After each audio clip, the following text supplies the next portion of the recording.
was supposed to be a simple resizing charm, something for clothes that would cause no harm.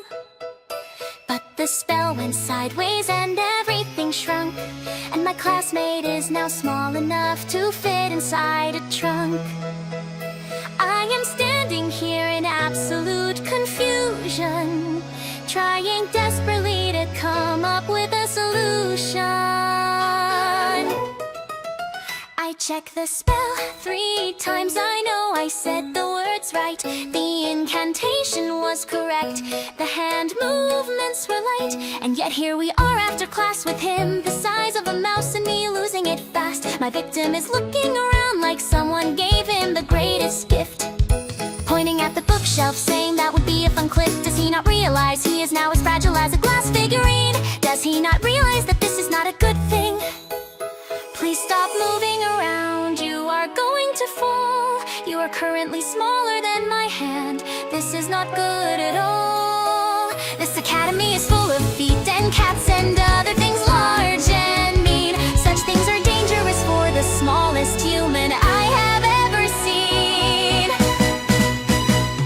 I did not mean to shrink you, I promise it was not planned. But my apology goes unnoticed as you stand excited in my hand. Stop pointing at the messenger bird saying it looks like a fun ride.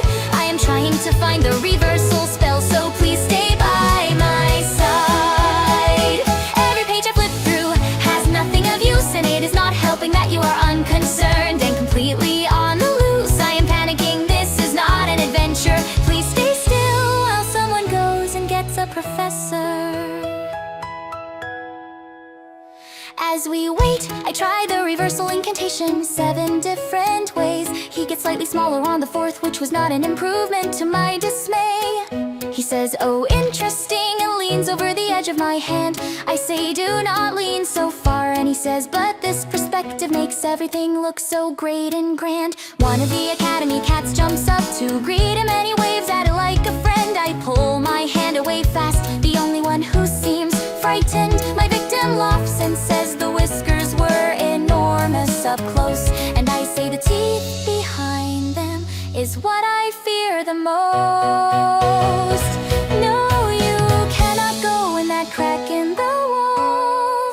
No, you cannot ride a beetle down the hole.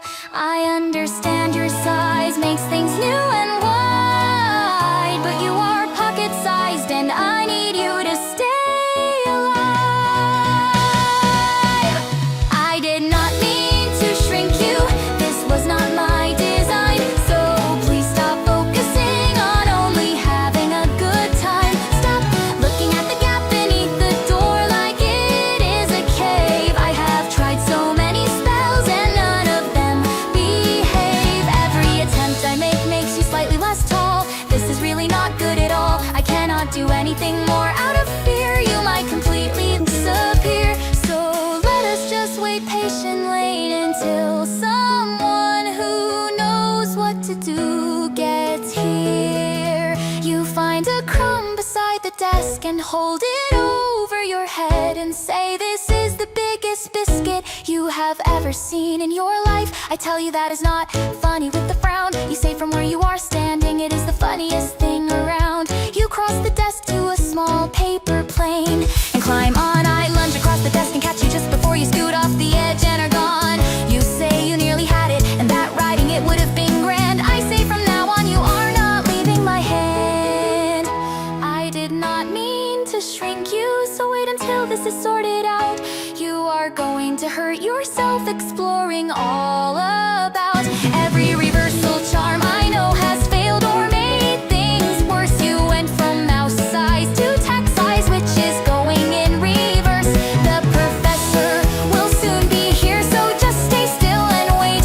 Hopefully being small forever will not be your fate. I really do not want things to go sideways more than they already are. So for now it is best that you do not travel far.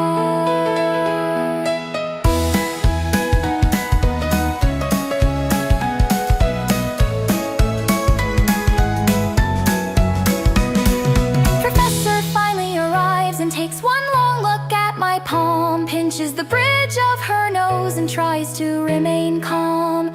She flips open a tome to a page I have never seen, and mutters something about a resizing spell gone wrong in between. She casts 3 words with a focused eye, and in a flash of light my classmate appears full-sized, adjusting his tie. He looks down at himself and then looks up and grins and says that was genuinely the best date he has ever been in. The professor